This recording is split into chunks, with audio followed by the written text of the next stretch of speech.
नमस्कार दोस्तों। स्वागत है आपका द न्यूज लॉन्चर के इस यूट्यूब मंच पर।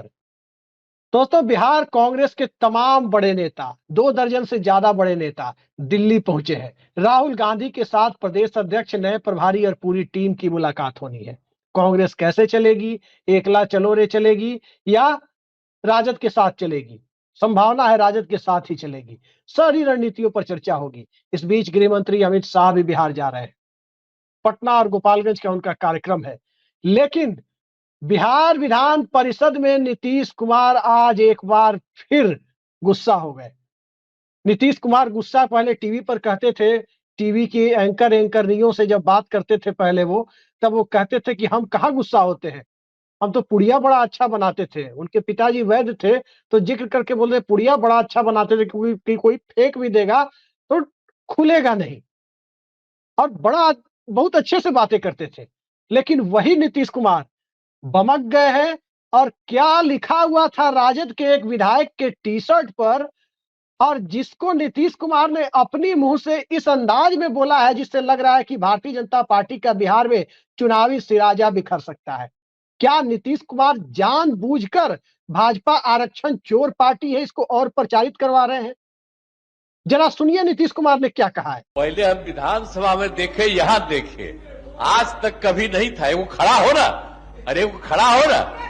देखिए, तेजस्वी सरकार में बड़ी बिहार की 65% आरक्षण सीमा को 9वीं अनुसूची में शामिल करना। जरा और देखो ना, नीचे लिखा हुआ है आरक्षण चोर बीजेपी एनडीए। और करो आप सामने जवाब दो।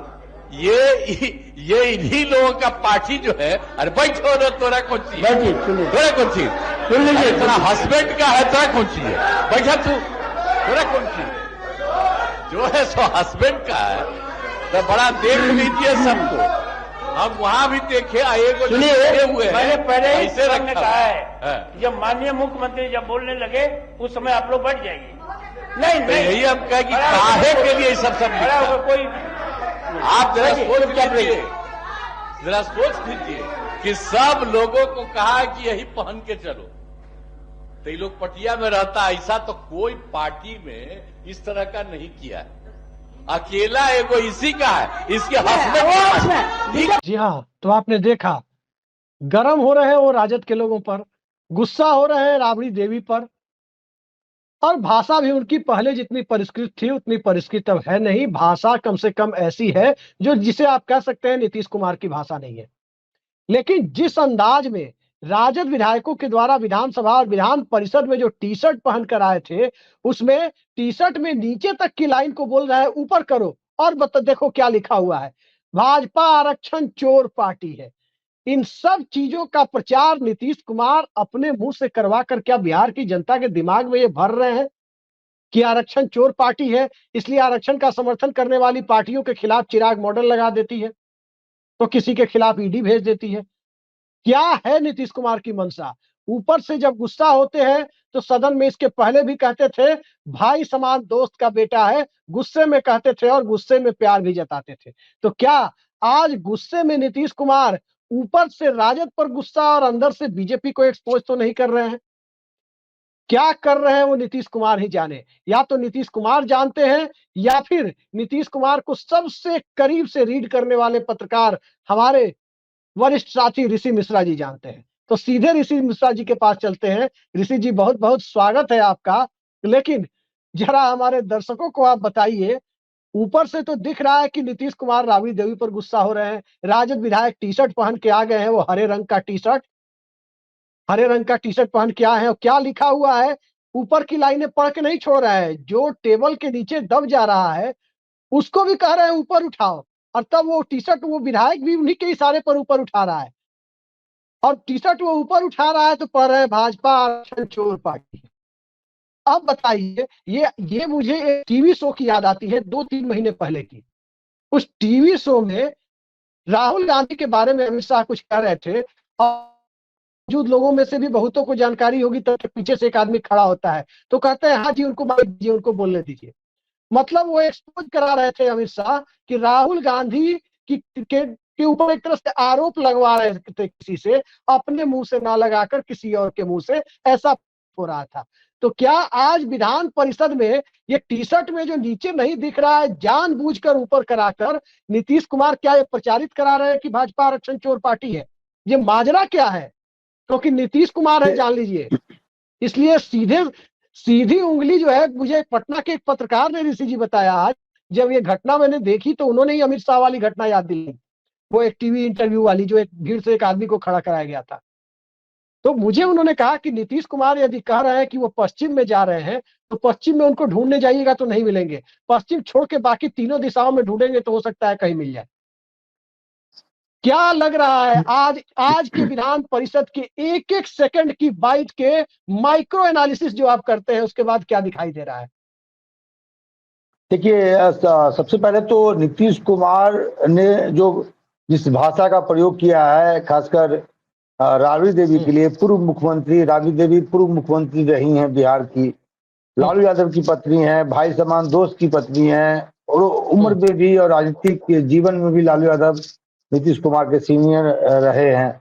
और खासकर एक महिला नेत्री के विरुद्ध इस प्रकार का संबोधन, खासकर नीतीश कुमार जैसे नेता के मुख से ये शोभा नहीं देता है।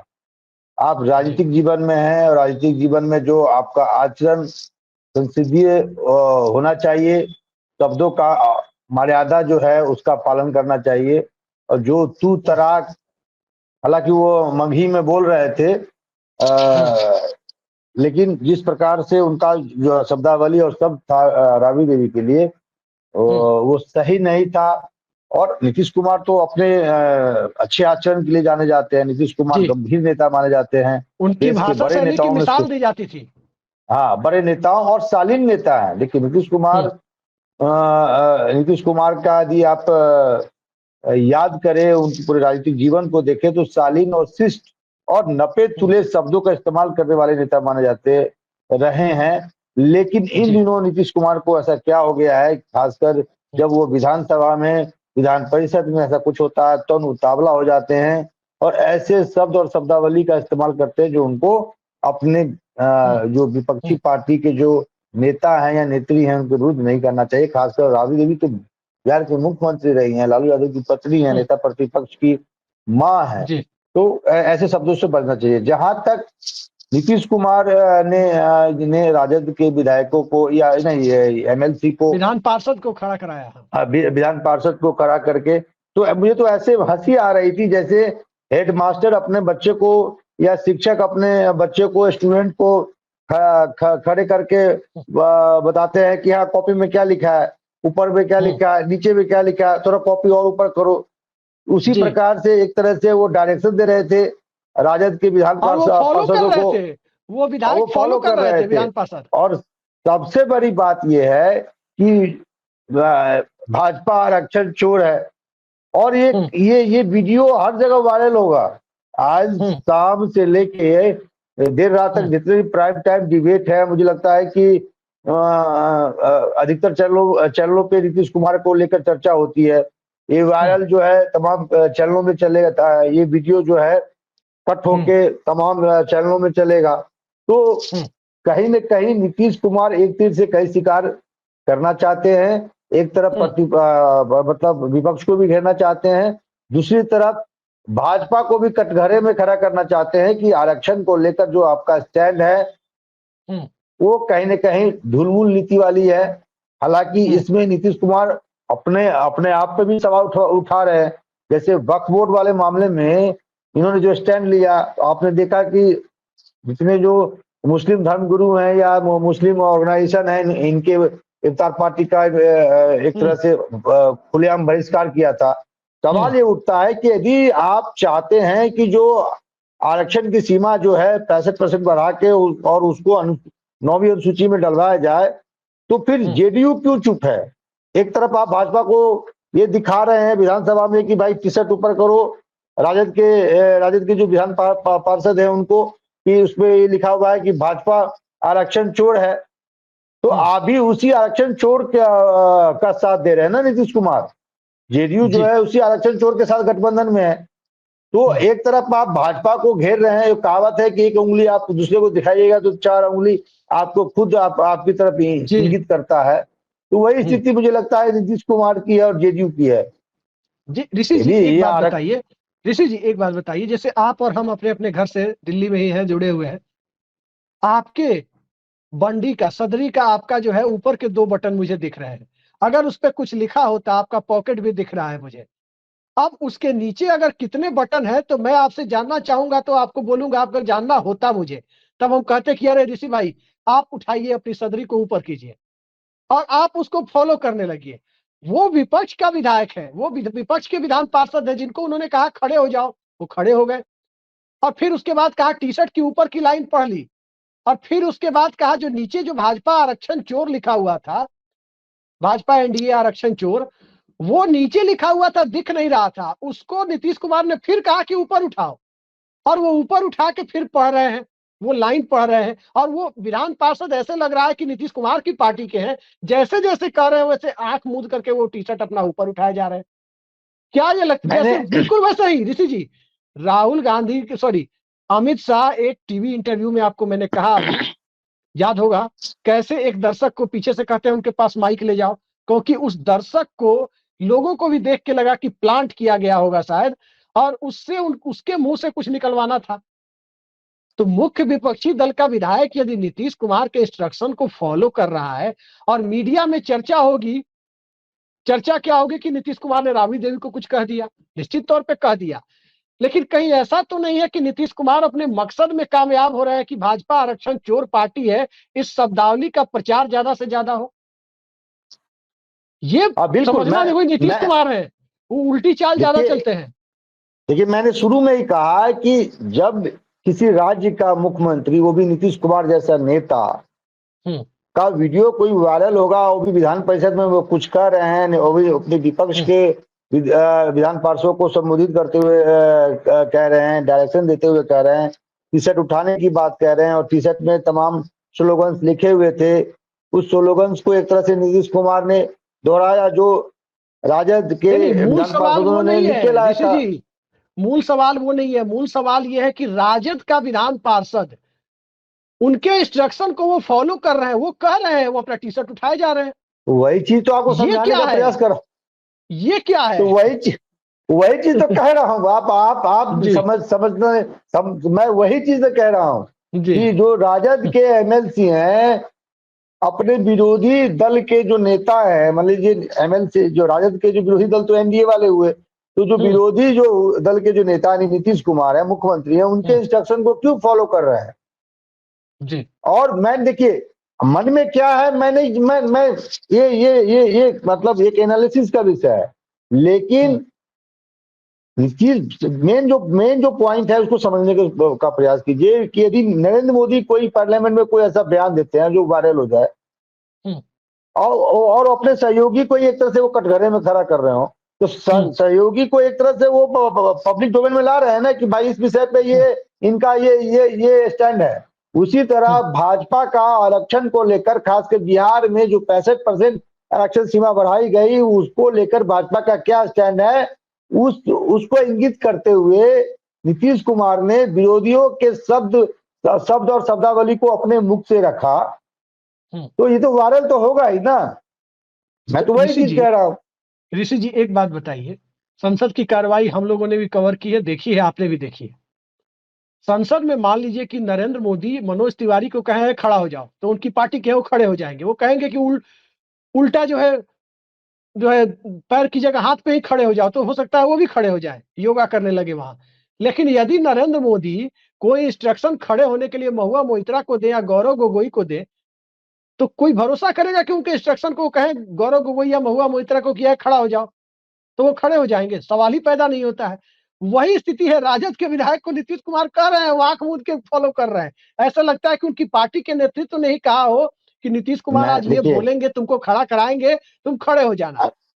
आप देखिए, सुनिए मेरी बात, अब राजद और जेडीयू के बीच में क्या चल रहा है, क्या खिचड़ी पक रहा है, ये एनालिसिस का विषय है। हम लोग इस पे इतना एक स्पेकुलेशन कर सकते हैं कि भाई क्या मतलब राजद और जेडीयू जो है कि अंदर से जो अंडर द टेबल जो शब्दावली है उसका उपयोग करते हुए मैं कह रहा हूं कि अंडर द टेबल कोई समझौता हो गया है।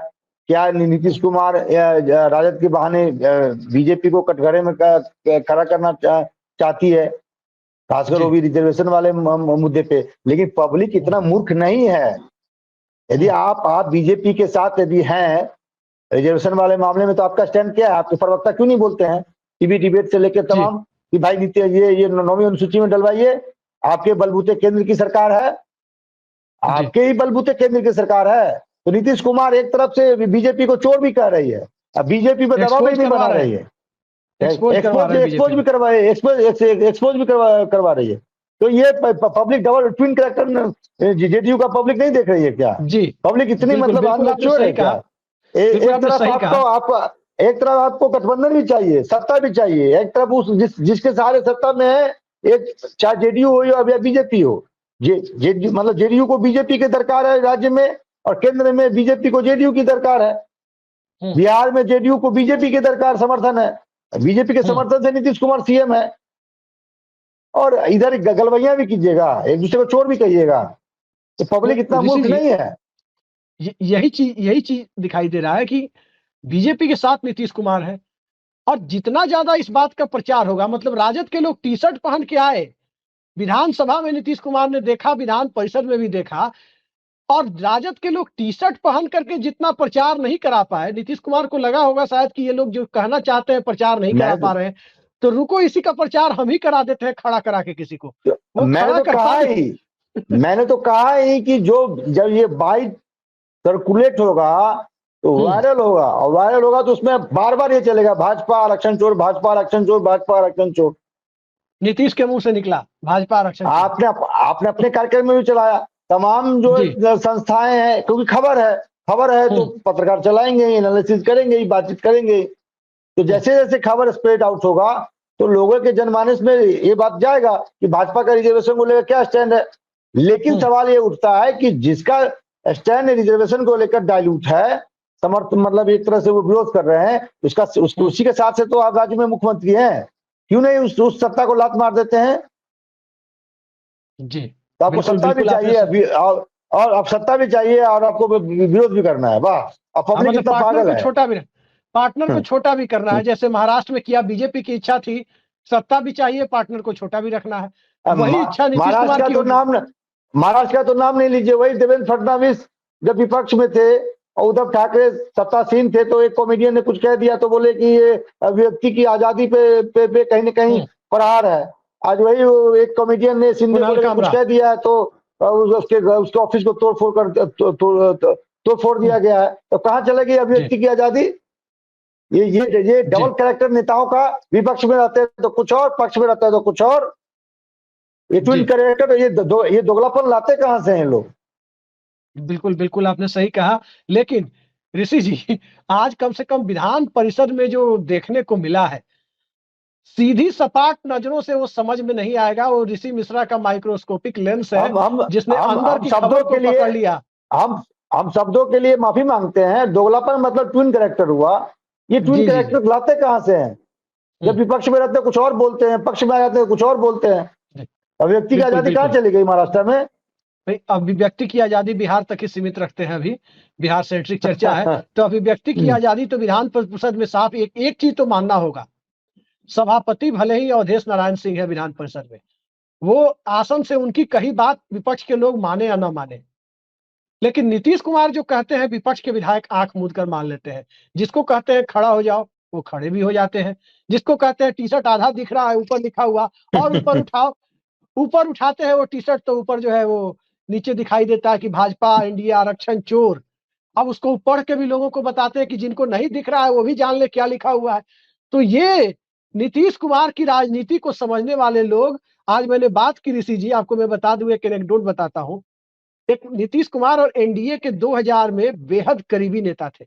मैंने उनसे पूछा कि ये बताइए, उन्होंने कहा कि सरकार के बहुमत का तो इंतजाम हो गया था, नीतीश कुमार ही चलाना नहीं चाहते थे, इस्तीफा दे दिए, नहीं तो बहुत सारे विधायक टूट के आने के लिए, कांग्रेस का भी 1/3 का रूल था, वो टूट के आने के लिए तैयार थे। मैंने उनसे पूछा क्यों नहीं? वो बोले दरअसल नीतीश कुमार मुख्यमंत्री ही इसलिए बने थे 7 दिन के लिए 2000 में क्योंकि अटल बिहारी वाजपेयी चाहते थे रामविलास पासवान को मुख्यमंत्री बनाकर भेजना, और नीतीश कुमार को लगा कि नहीं, ये नहीं होने देना है, क्योंकि तब रामविलास पासवान जेडीयू में थे, उनके 21 विधायक थे, और नीतीश कुमार समता पार्टी में थे, उनके 34 विधायक थे, और तब एनडीए को 122 सीटें थी। तब इन्होंने तय किया हुआ कि नहीं, वो जिद पे अड़ गए लाल कृष्ण आडवाणी के माध्यम से नीतीश कुमार की, नहीं, सीएम बन के हम जाएंगे। और सीएम बन के आके जैसे अटल बिहारी वाजपेयी ने अपनी सरकार को 13 दिन की सरकार को शहीदी मुद्रा में गिरने दिया, वो इन्होंने भी गिरने दिया। उन्होंने बताया तो ये है नीतीश कुमार, सीधी चाल नहीं चलते हैं, और राजनीति में इनकी सीधी चाल नहीं चलने की वजह से जेडीयू को भी कई बार नुकसान हुआ है, लेकिन ज्यादातर मौकों पर विपक्ष में खड़ी पार्टी और तमाम वैसे दल चाल नहीं समझ पाने की वजह से ज्यादा औंधे मुंह बिहार में गिरते रहे। नीतीश कुमार कोई जमीन पर उनकी पार्टी बहुत संघर्ष कर रही हो ऐसी बात नहीं है, आज की तारीख में तो कतई नहीं कर रही, पिछले 15 सालों से। सिर्फ वो दांव पेच जो है सियासत के, जो चाणक्य नीति जो कहते हैं, उसको बहुत बखूबी फॉलो करते हैं। कृष्ण के उपदेश को भी लोग कहते हैं कि खूब फॉलो करते हैं, कृष्ण के उपदेश को भी खूब पढ़ते हैं, वो महाभारत को भी खूब अच्छे से, गीता सार भी खूब पढ़ते हैं। लेकिन ये चीज ऋषि जी, ये बताइए, politics in cooperation and cooperation in politics Bihar में क्या है? जो विपक्ष में है उसका एमएलए इंस्ट्रक्शन फॉलो कर रहा है, जो सत्ता में है उनके साथ स्टेफनी बनकर वो उन्हीं को हटाकर उन्हीं की पार्टी को स्टेफनी बनाना चाहता है। ये क्या है, कोऑपरेशन इन पॉलिटिक्स या पॉलिटिक्स इन कोऑपरेशन? एक अलायंस जो ऊपर से है और एक अलायंस जो अंदर से है, अब तो साफ दिखाई दे रहा है। क्या लग रहा है आपको? एक दिवंगत नेता ने कहा था नीतीश कुमार के लिए कि परिस्थितियों के मुख्यमंत्री। तो राजनीति में कैसे तालमेल बैठाना है नीतीश कुमार समझते हैं, हालांकि उम्र के एक पड़ाव पे भी हैं, कई तरह के तमाम चर्चाएं भी होती हैं उनके कुछ ऐसे डेवलपमेंट से, लेकिन इस बात में तो कोई दो राय नहीं है कि नीतीश कुमार देश के बड़े नेताओं में शुमार होते हैं। बहुत ही शालीन और शिष्टाचार के लिए जाने जाते रहे हैं, और बहुत ही मतलब राजनीति के चाणक्य कहा जाता है। और आज भी यदि जो तेज पत्रकार है, जो मतलब पॉलिटिक्स को समझता है, तो ये तो बहुत बड़ी बात है कि जिसके साथ हैं उसी को आप कटघरे में खड़ा कर रहे हैं जी। और विपक्षी विधान पार्षद जो हैं उनको, उनके इंस्ट्रक्शन को ऐसे फॉलो कर रहे हैं जैसे क्लास टीचर अपने छात्रों को इंस्ट्रक्शन देते हैं। और इसमें जेडीयू का कहीं नाम नहीं है। एक बार देखें टी शर्ट में एनडीए लिखा हुआ है, लेकिन जेडीयू का काम नहीं है। पहले एक बार ये लोग नारा दिए थे, एक है आरक्षण छोड़, एक है आरक्षण छोड़ जी, लेकिन जो टी शर्ट वाला जो उसमें स्लोगन में बीजेपी और एनडीए शब्द लिखा हुआ है, बीजेपी और एनडीए। तो ये कहीं ना कहीं लालू यादव एक ऑप्शन लेके चलते हैं। यदि भाई समान छोटे दोस्त को यदि कभी भी मन थोड़ा इधर उधर हुआ तो आने का एक दरवाजा, जो नीतीश के लिए लालू यादव ने कहा था कि एक दरवाजे हमेशा खुले रहते हैं नीतीश के लिए, तो मुझे लगता है कि इस स्लोगन में भी वही एक ऑप्शन मुझे दिख रहा है। जी ऋषि जी, हालांकि अब आप राजनीति के चाणक्य के 29 तारीख को आ रहे हैं अमित शाह, देखिए क्या होता है। ऋषि जी, हम लोग जब 11th-12th में पढ़ते थे तो हम लोग के बीच एक बड़ा ही चर्चित एक तरह से तकिया कलाम हुआ करता था कि रेसनिक हेलिडे की फिजिक्स जो समझ गया वो आईआईटी का एग्जाम क्रैक कर जाएगा। कहते थे कि रेसनिक हेलिडे की फिजिक्स, हाँ, रेसनिक हेलिडे की फिजिक्स जो समझ गया। वैसे ही अब लगता है जी, एचसी वर्मा की फिजिक्स, सही बोले। तो उसी तरह लगता है कि नीतीश कुमार की राजनीति की चाल को जो समझ गया पत्रकार, वो खांटी पत्रकार है इस देश में किसी भी मतलब नीतीश कुमार एक पॉलिटिकल स्कूल हो गए हैं अभी समझने के लिए, जो कहते हैं ना। देखिए दो तीन ऐसे नेता हैं उसकी मैं मुरीद हूँ। एक तो नीतीश कुमार, दूसरा अशोक गहलोत, तीसरा अमित शाह भी बहुत इंटेलिजेंट है। शरद पवार, मानना पड़े, शरद पवार बहुत ही लोग, अहमद पटेल भी थे अपने जमाने में इंटेलिजेंट आदमी, सेटिंग करने में, सेटिंग करने में, कैसे आदमी को मनाया जाता है, कैसे तोड़ के लाया जाता है, किसी की सत्ता परमानेंट नहीं रही। नीतीश कुमार को छोड़ के किसी की सत्ता परमानेंट नहीं रही, इन्हीं की परमानेंट है। नहीं, शरद पवार इंटेलिजेंट थे। शरद पवार इतने इंटेलिजेंट थे, आप तो जानते हैं कि जिस गुरु के साथ उसी टेबल पर खाना खा रहे हैं, उन्हीं के घर पे खा रहे हैं, और जब खा के जैसे ही निकले एक पर्ची उनके हाथ में थमाया और उस पर्ची में लिखा हुआ था कि हम आपके सरकार को गिराने जा रहे हैं। तो अपने गुरु, हम नाम भूल रहे हैं नेता का, वसंत दादा पाटिल। वसंत दादा पाटिल तो जी हालांकि राजनीति अपने आप को फिर से दोहराती है। अजित पवार ने वही किया। अजित पवार एक तरह से राजनीति में उनके शिष्य हैं और शरद पवार गुरु हैं, तो शिष्य ने फिर वही किया जो शरद पवार ने अपने गुरु के साथ किया था। जी। लेकिन शिष्य जो है भतीजे वहां तक नहीं पहुंच पाए। खैर, नीतीश कुमार की चर्चा से और बिहार में विधान परिषद में जो हुआ उस चर्चा से बाहर निकलते हैं। अंबेडकर पर बयान देकर राज्यसभा के अंदर अंबेडकर पर बयान देकर चर्चा में आए इस देश के गृह मंत्री अमित शाह। आजकल अमित शाह का नाम जब आता है तो अंबेडकर साहब का, बाबा साहब का नाम लोगों की जुबान पर जरूर आ जाता है। बिल्कुल आ जाता है कि हाँ, कि अमित शाह ने उनके बारे में कुछ कहा था। जैसे भारत में आप आडवाणी का नाम लेते हैं तो जिन्ना का नाम बरबस आ जाता है, ना कि आडवाणी के नाम के साथ जिन्ना विवाद चस्पा हो गया। हालांकि जिन्ना इस देश के विभाजन के लिए जिम्मेदार थे। ठीक इसी तरह सबसे से बड़े खलनायक बाबा साहब इस देश में सामाजिक न्याय के लिए, सोशल जस्टिस और अनटचेबिलिटी के खिलाफ संघर्ष के लिए सबसे बड़े प्रतीक चेहरे थे। उनके बारे में, बाबा साहब को भगवान मानते हैं हमारी सोसाइटी के कुछ लोग, उनके बारे में अमित शाह ने बयान दिया था। और बिहार में दलित राजनीति अब और चरम पर पहुंच गई है जब कांग्रेस पार्टी ने अपना पोस्टर बॉय, अपना प्रदेश अध्यक्ष दलित समाज से, महादलित समाज से आने वाले राजेश राम को बना दिया है। राजेश राम के अध्यक्ष बनने के बाद, यानी अम्बेडकराइट पॉलिटिक्स के चरम पर पहुंचने के बाद, अमित शाह का बिहार दौरा बिहार की राजनीति को किस तरह से प्रभावित करेगा। एक सुरक्षित सीट पर भी वो जा रहे हैं, गोपालगंज लोकसभा सीट पर वो गोपालगंज भी जा रहे हैं। जी नहीं समझे, देखिए समझने की जरूरत है। बिल्कुल जो पार्लियामेंट में अमित शाह ने जो बयान दिया बाबा साहब भीमराव अम्बेडकर को लेकर कि अम्बेडकर अम्बेडकर अम्बेडकर, इतना नाम भगवान का नाम लेते तो सीधे स्वर्ग में जाते, तो ये तो कहीं ना कहीं अपमान है ही। गांव भर में नहीं कहते हैं अरे फन्ना का नाम इतना जपता है, इतना उससे अच्छा भगवान का नाम जपता तो बाबा तुमको ये साहब मिल इस जाता, वो देश मिल में जाता। सामाजिक न्याय के भगवान ही है।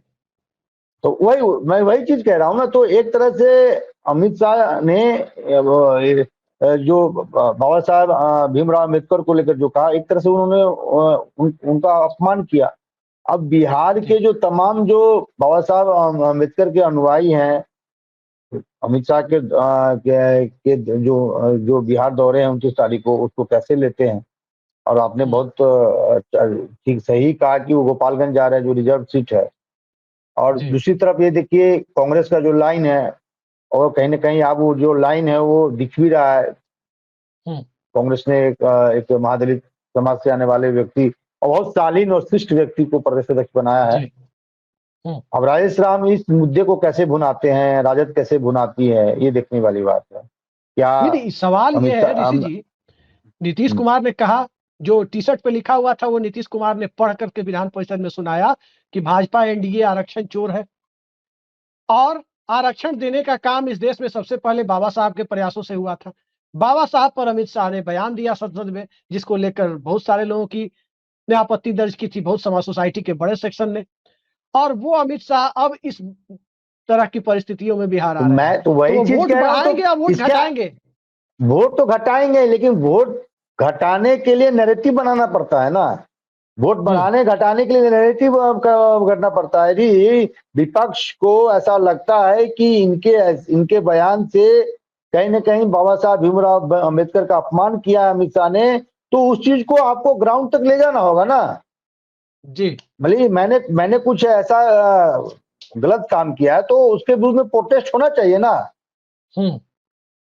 तो उस नैरेटिव को कैसे विपक्ष भुनाती है, लेती है, ये विपक्ष पे डिपेंड करता है। मतलब ये नाराजगी तो है ही दलित समाजों में, या जो बाबा साहब भीमराव अम्बेडकर के जो अनुयायी हैं, जो उनके फैन फॉलोइंग है, वो तो नाराज है ही अमित शाह के बयान से। अब भाजपा का शुरू से स्टैंड रहा है। आप देखिए 2015 में ही गोरखपुर में मोहन भागवत ने बयान दिया कि आरक्षण को लेकर पुनर्विचार करना चाहिए। फिर क्या हुआ आप देखे 50-55 सीटों पर बीजेपी सिमट गई। और जैसे जैसे आरक्षण या जातीय जनगणना की बात होती है तो नरेंद्र मोदी एक नए नैरेटिव लेके आते हैं कि भाई हिंदुस्तान में तो 4 ही वर्ग है, युवा है, मजदूर है, महिला है। तो जातीय जनगणना से भागते हैं, जातीय जनगणना से भागते हैं। जी। तो ये चलिए, समझने की जातीय जरूरत जनगणना है। से वो भागते हैं। और देखिए, हर चीज, हर विषय को कैसे कैश करना है, उसका नैरेटिव कैसे बनाना है, माहौल कैसे बनाना है, ये तो विपक्ष उसको कैसे लेती है, इस पर डिपेंड करता है। अब देखिए, हम लोगों ने खबर चलाई, उसके बाद देखिए तेजस्वी यादव पटना में भी बैठे धरना में। आप समझिए कि आपके खबर को तमाम बिहार के नेता कितना गंभीरता से लेते हैं। तेजस्वी यादव कुंभकर्णी निद्रा में सोए हुए थे और आपने खबर चलाई। पर हम आएंगे। सुन तो लीजिए, कुंभकर्णी निद्रा में सोए हुए थे ये लोग। जैसे ही आपने खबर चलाई, धरना पे बैठ गए। फिर बीच में खबर चलाई तो विधानसभा में टी-शर्ट पे पहुंच गए। तो अच्छा, भाई एक फोटो दिखाता हूँ आपको। एक फोटो आपको भाई, दिखाता हूँ। देखिए ये फोटो। लाइट ऑफ हो गया उसका। नहीं, लाइट ऑन हो जाएगा। ये 440 फोटो कर देते देखिए, हैं ये आप। चिराग पासवान, ये चिराग जूम पासवान करके की दिखाइए, इफ्तार जूम करके, पार्टी का फोटो है। जूम ये करके चिराग दिखाइए पासवान दर्शकों को। ये चिराग पासवान की उसकी इफ्तार पार्टी का फोटो है। और उस इफ्तार पार्टी में फ्रंट रो में 9 कुर्सियां लगी हुई है। और उस इफ्तार पार्टी में उन 9 कुर्सियों पर फ्रंट रो में एक भी मुसलमान नेता नहीं है, एक भी मुस्लिम समाज का प्रतिनिधि नहीं है कोई बैठा हुआ। ये कौन सी इफ्तार पार्टी, कौन सी राजनीति चिराग पासवान कर रहे हैं? अब चिराग पासवान ही जाने, बहुत ही मैच्योर और बहुत ही गंभीर नेता हैं।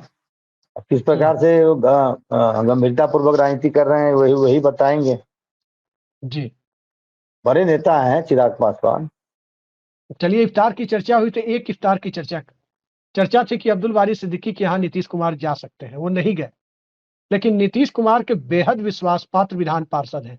बेरोक टोक एंट्री है उनकी सीएम हाउस में, बहुत कम नेताओं की एंट्री है। गुलाम गौस, आज उनका है। गुलाम गौस अब्दुल बारी सिद्दीकी, लालू यादव के द्वारा आयोजित इफ्तार पार्टी जो अब्दुल बारी सिद्दीकी के आवास पर थी, वहां गुलाम गौस पहुंच गए थे। क्या है मैसेज उसी में, उसी के जो मैसेज लेके गए, उसी के बाद आज टी शर्ट पहन के तो नहीं आए थे लोग, और फिर नीतीश कुमार ने खड़ा करवा के पढ़वा दिया।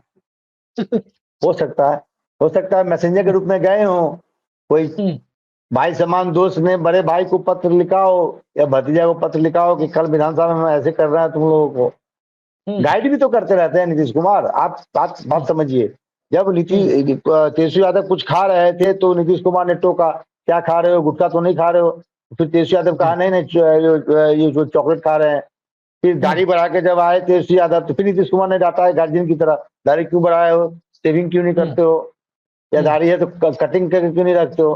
तो ये तो कोई गार्जियन ही अपने बच्चों के प्रति इतना प्यार होगा ना, कोई चाचा का ही प्यार उमड़ेगा अपने भतीजा के लिए। जैसे मेरा भतीजा है, अभी वो पढ़ने कोटा जा रहा है, तो हम तमाम चीजें उसको समझाते हैं कि ऐसे रहना, ऐसे रहना, ऐसे मत जाना। तो भाई चाचा का प्यार है अपने भतीजे के प्रति। क्या खा रहे हो, कैसे रह रहे हो, सदरी क्यों नहीं पहना, ठंड था तो उस समय नीतीश कुमार ने कहा भाई बंदी क्यों नहीं पहने हो, ठंड लग जाएगी। तो फिर मुद्दे भी, फिर आप भतीजा राजनीति कर रहा है तो मुद्दे भी तो चाचा देंगे। तो चाचा हो सकता है गुलाम गौस जी के माध्यम से मुद्दे दिए होंगे कि भैया ऐसे ऐसे आओ, मेरा नाम मत लिखना, एनडीए लिखना जरूर, बीजेपी लिख देना, मत लिखना। हम कहेंगे, और हम ये कहेंगे उठाओ तो उठा लेना, हम कहेंगे बैठ जाओ तो बैठ जाना। अब भाभी को हम कुछ ऐसे ऐसे बोल दे मगही में तो बुरा नहीं मानना। हाँ, बीजेपी वालों को की आंख में धूल झोंकना, ताकि बीजेपी की आंख में धूल भी झोंकना। हाँ, मगही में भाभी को कुछ बोल देंगे, देवर भाभी में चलता है मजाक। ठीक है। अंतिम सवाल पर आ रहे हैं ऋषि जी। दिल्ली में बिहार कांग्रेस की पूरी यूनिट लगभग पहुंची हुई है। तमाम विधायक, विधान पार्षद, प्रदेश अध्यक्ष, प्रदेश प्रभारी, सब के सब, सभी लोकसभा सांसद बिहार से, राज्यसभा में तो कोई है, एक ही है जो पूर्व प्रदेश अध्यक्ष है, वो दिल्ली में ही है। सबको राहुल गांधी ने बुला लिया है। राहुल गांधी के साथ जिस वक्त अभी हम ये रिकॉर्ड कर रहे हैं वीडियो, इस वक्त राहुल गांधी सबसे मिल रहे हैं और चर्चा है कि 1.5-2 घंटे मीटिंग होगी। 1 to 1 सबकी बात सुनेंगे और बिहार के बारे में रणनीति तय होगी कि राजद से 100 सीटों पर, तो मेरे पास जो जानकारी है ऋषि जी, आपके पास भी होगी, 100 सीटें कांग्रेस चिन्हित कर रही है और उन 100 सीटों में 70 सीटें वो लड़ेगी। क्या आपको लगता है उन 70 सीटों के लिए आज फोकस करने का काम होगा और इसके बाद राष्ट्रीय जनता दल से औपचारिक बातचीत शुरू की जाएगी? देखिए 2-3 डेवलपमेंट है, मैं बता दूं। एक तो आपने अब देखा ही कि कुछ दिनों पहले राजेश राम जी को प्रदेश अध्यक्ष नियुक्त किया गया था। अब ये सवाल ये उठता है कि राजेश राम को जो जिम्मेवारी दी गई महादलित समाज से आने वाले, तो बाकी जो सामाजिक समीकरण है उसको कैसे एडजस्ट किया जाए। तो मेरे पास जो पुख्ता खबर है कि 3 या 2 कार्यकारी अध्यक्ष हो सकते हैं, संभवतः 3 कार्यकारी अध्यक्ष होंगे और जो टीम बनेगी उसमें तमाम लोगों को एडजस्ट किया जाएगा ताकि सामाजिक समीकरण को दुरुस्त किया जाए। दूसरी बड़ी खबर यह है, और ये खबर हमने कई बार कहा भी है, कांग्रेस ने पूरे बिहार में 100 सीटों को चिन्हित किया है और इन 100 सीटों पे 3 अलग अलग सर्वे एजेंसी को लगाया गया है कि पोटेंशियल कैंडिडेट कौन होंगे, मुद्दे क्या होगा, तमाम चीजों पे एक सर्वे करने के लिए, और इनमें 3 अलग अलग एजेंसियों को लगाया गया है। आज राहुल गांधी तमाम उन नेताओं से मिलेंगे और मुझे लगता है उन्हीं नेताओं को बुलाया गया है जो पोटेंशियल हैं, जिनको मतलब टीम में रखा जाएगा या महत्वपूर्ण जिम्मेवारी दी जाएगी। एक डेवलपमेंट ये भी है कि प्रेमचंद मिश्रा जी को या तो कार्यकारी अध्यक्ष बनाया जाएगा या कैंपेन कमेटी का अध्यक्ष बनाया जा सकता है। कार्यकारी की चर्चा ही ज्यादा है, कार्यकारी की चर्चा ज्यादा है। हाँ, तो दोनों में से हो सकता है कि यदि प्रेमचंद मिश्रा को कार्यकारी अध्यक्ष बनाया जाए तो फिर कन्हैया कुमार को कैंपेन कमेटी, क्योंकि एक भूमिहार नेता को एडजस्ट करना है। जी, चर्चा ये भी है कि अखिलेश प्रसाद सिंह को भी एडजस्ट करना है, तो हो सकता है एआईसीसी में उनको सेक्रेटरी के पद पे उनको नवाजा जाए और किसी राज्य का सब प्रभारी या छोटे राज्य का प्रभारी उनको नियुक्त किया जाए। ये भी चर्चा है क्योंकि अखिलेश सिंह को भी कॉन्फिडेंस में रखना है। तो इन तमाम चीजों पे चर्चा आज होगी जब जो जिन नेताओं को बुलाया गया है। और आपने बिल्कुल सही कहा, 1 to 1 है। अब देखिए नतीजे क्या आते हैं बाहर, राहुल गांधी क्या डिसीजन लेते हैं। जी, अब नतीजे क्या बाहर आते हैं वो तो सामने शाम तक कुछ लोगों से निजी बातचीत अगर हो पाई तो पता चल पाएगा कि इंस्ट्रक्शन क्या दिए गए। पता चल ही जाता है, सभी मीडिया वालों के अपने अपने सूत्र है, पता आपके चल तो ही जाता है। सोर्स हैं डायरेक्ट राहुल गांधी के यहाँ।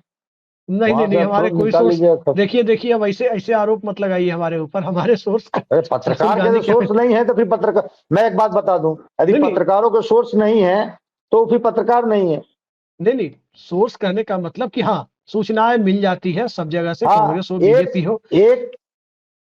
एक सोशल खबर है जिसपे चर्चा होना जरूरी है। मैं माफी चाहूंगा बीच में आपको टोका।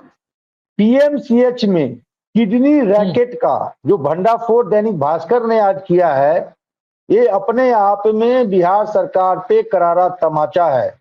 और दैनिक भास्कर ने इसको लेकर एक स्टोरी किया है, मतलब ऑपरेशन किया है कि एक काल्पनिक नाम से किसी पेशेंट का नाम रजिस्टर किया जाता है और तमाम चीजों से गुजरते हुए किडनी ट्रांसप्लांट का, जो किडनी को ट्रांसफर कराते हैं उसको लेकर, हाँ ट्रांसप्लांट कराते हैं उसको लेकर, तो उसमें ये गोरख धंधा ये उजागर हुआ है कि 12 से 15 लाख में आपका किडनी ट्रांसप्लांट कराया जा सकता है। और वो डायरेक्ट पीएमसीएच से कुछ डॉक्टर ऐसे हैं या कुछ वहां पे पीएमसीएच में जो लोग बैठे हुए हैं उनका कलकत्ता और अन्य जगहों से कांटेक्ट है आपका। जैसे ही वो इस प्रकार का पेशेंट आता है उसको रेफर कर दिया जाता है कोलकाता किसी कोई खास हॉस्पिटल में। तो ये बड़ी खबर है। मंगल पांडे से लेके तमाम जो स्वास्थ्य महकमा के जो बड़े पदाधिकारी हैं या मुख्यमंत्री हैं उनको इस पर ध्यान देना चाहिए कि पीएमसीएच बिहार के परमानेंट हॉस्पिटल और कॉलेज है जहां इस प्रकार का गोरख धंधा किडनी का लेन देन, अब बताइए बहुत बड़ी बात है, बहुत बड़ी बात है। और ऋषि जी 12 से 15 लाख में किडनी आप, मंगल पांडे की बात आपने की, मंगल पांडे, मुझे लगता है कि चंद्रमोहन राय के बाद बिहार को ढंग का स्वास्थ्य मंत्री नहीं मिला। ये बात सही है। नीतीश कुमार के शुरुआती दिनों में चंद्रमोहन राय थे, वो भी भाजपा से ही थे, लेकिन अभी जो स्थिति है मंगल पांडे बिहार में एकदम नाकारा साबित हो रहे हैं। अभी पैर में पहनने वाला जो वो होता है, जो कवर होता है ग्रीन कलर का, अस्पताल में जाने पर किसी ने उनके सर में पहना दिया था कुछ दिनों पहले, आपने देखा होगा। और अभी किडनी की बात कर रहे हैं। अब सम्राट चौधरी अब नहीं बोलेंगे कि किडनी की लहर है, वो आपत्तिजनक बयान जो उन्होंने दिया था। अभिषेक जी, सबसे बड़ी बात यह है कि राज्य के राजधानी में स्थित पीएमसीएच में की हालात ऐसी है, तो मतलब जो राज्य के राजधानी से दूर जिला है उसकी स्थिति क्या होगी। और किडनी का इतना बड़ा रैकेट, आज मैं धन्यवाद देता हूं दैनिक भास्कर को, पूरा फ्रंट पेज इसको लेकर वो स्टोरी किया है। तो निश्चित ही माननीय मुख्यमंत्री और माननीय स्वास्थ्य मंत्री और क्या नाम है उनका, जो स्वास्थ्य सचिव है, प्रिंसिपल सेक्रेटरी हैं स्वास्थ्य के, प्रत्यय अमृत जी को इस पर जरूर ध्यान देना चाहिए कि इस प्रकार का रैकेट आपके छत्रछाया में, छत्रछाया इसलिए कह रहा हूं क्योंकि राज्य के राजधानी में आप भी वहीं रहते हैं, मंगल पांडे भी वहीं रहते हैं और राज्य के मुख्यमंत्री भी वहीं रहते हैं, और इस प्रकार का रैकेट चल रहा है, तो जो भी दोषी हैं उनके विरुद्ध सख्त से सख्त कार्रवाई हो, ताकि इस प्रकार का खेल गोरख धंधा न चले। जी बिल्कुल बिल्कुल, आप सही कह रहे हैं। बिहार में स्वास्थ्य महकमे की क्या हालत है वो बताने की जरूरत नहीं है, लोग बखूबी जानते हैं कि क्यों लोगों को दिल्ली की दौड़ और मुंबई और हैदराबाद की दौड़ लगानी पड़ती है।